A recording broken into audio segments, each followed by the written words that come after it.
Streets social media mandinoskora ndichiona kuti nyaya dziri kufamba sei. Aiwa, ndine manenje andauya nawo andinoda kuti ndinge ndiri ndinongokuudzaiwa zukuru kuti zvii zvaitika. Handiti so chiteerera kana unga usati wasubscribe paSend TV mukana uripo kuti udi usubscribe turn on your notification bell kuitira kuti pega pega patinouploada mavideos, pega pega patinowinza nyaya dzichipisa, you will be notified.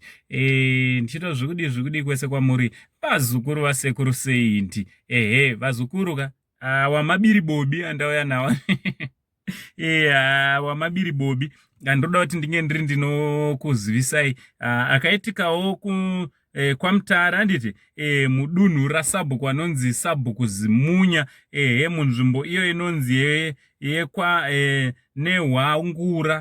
neHwangura village.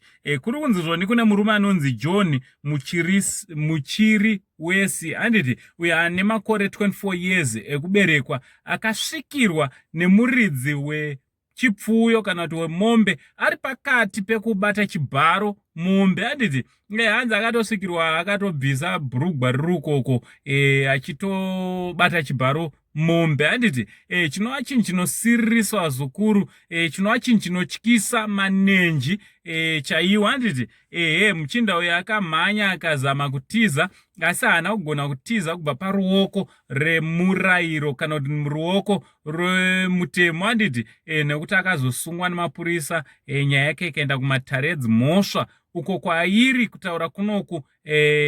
Murume uyu anoti ari pakati pekubvunzwa nevatongi kuti aiwa chii chakakupa kuti unge uri unozotora danho iri. John ari kutaura kuti zvoni vasikana vanomuramba paanovapfimba.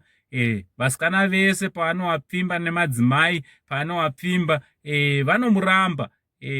Ndizvo zvakazomutuma kuti ange ari anoona kuti madzimai emombe ndo asinganetse kupfimba handiti akabva atotanga ke kupfimba madzimai emombe nekutovata nawo.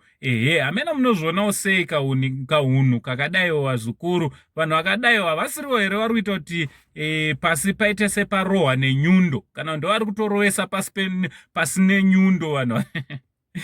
Hakuseka hedu nhamo serugara handiti haindotofunga kuti brain dzake because munhu andanomau circumstancesika munhu anofunga chaicho angambotore nhengo yako kusimudze nyama dzako kuvhundukira mombe isina kana Studeback, haina kana mahips.